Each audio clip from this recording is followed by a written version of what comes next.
En France aujourd'hui, 98% des adultes ont au moins une carie dentaire. 95% ont ou ont eu une gingivite. Un enfant scolarisé sur deux a déjà une carie dentaire. Une personne sur deux en France souffre d'une parodontite. La parodontite, c'est la maladie qui déchausse vos dents. Elle est qualifiée de silencieuse car elle n'est pas douloureuse. Mais elle peut laisser des indices dans votre bouche, des saignements, de nouveaux espaces entre les dents, une gencive qui se rétracte. Peut-être les dents du fond qui bougent un peu, sans que vous en ayez forcément conscience, ou bien encore une mauvaise haleine. Les conséquences à plus long terme sont notables. Les dents s'agrandissent, elles semblent s'allonger, c'est l'esthétique qui en prend un coup. Mais aussi le confort masticatoire, car les dents bougent de plus en plus. Elles finissent par se déplacer, voire si vous attendez vraiment trop, elles tombent. Et cerise sur le gâteau, si vous souhaitez les remplacer par des implants dentaires, le risque de développer une infection autour de ceux-ci est multiplié par 8. Et en conséquence, vous risquez de perdre ces implants comme vous aurez perdu vos dents. On continue ? La parodontite a aussi des conséquences sur votre santé générale. Imaginez que vous êtes atteint. Si on regroupait toute votre gencive malade, elle occuperait la surface de la paume de votre main. Vous auriez là une plaie immense, permanente, une autoroute pour que les bactéries passent dans votre sang. Cela induit aussi, et entre autres, une augmentation du risque cardiovasculaire, une augmentation de la mortalité chez les patients dialysés. Et cela perturbe le contrôle du diabète. Mais comment fait-on pour avoir une parodontite ? Pour ça, il y a une excellente recette. C'est d'avoir trop de bactéries autour des dents par rapport à ce qu'on est capable de supporter. Notre capacité à gérer la charge bactérienne peut être influencée par notre état de santé général.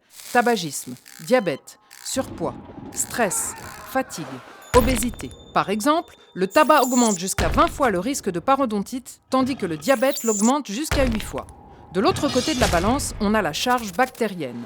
Sur une surface dentaire mal brossée, on compte jusqu'à 1 milliard de bactéries. Dans l'espace entre deux dents que l'on ne nettoie pas correctement, on compte en moyenne 10 milliards de bactéries. 10 fois plus. De telles quantités de bactéries entraînent en permanence des gencives malades. Même une personne en parfaite santé est alors susceptible de développer une parodontite. Comment limiter le risque que cette maladie se déclenche ? Comment garder nos dents et empêcher l'influence d'un déchaussement dentaire sur notre état de santé général ? Eh bien, on peut agir sur notre état de santé général et sur la charge bactérienne.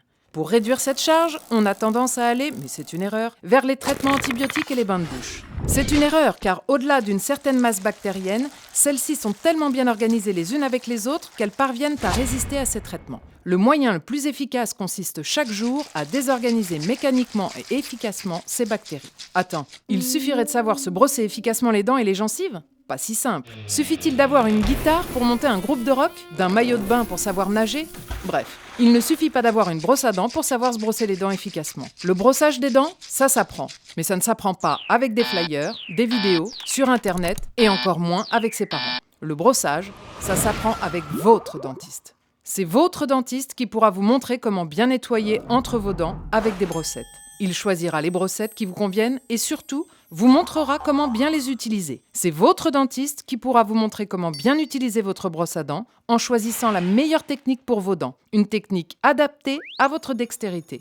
Et surtout, il pourra vous aider à améliorer votre technique continuellement. Réapprendre à bien se brosser les dents réduit par 20 le risque de saignement des gencives et permet de garder ses dents toute sa vie. Osez demander à votre dentiste de vous réapprendre régulièrement à vous brosser les dents.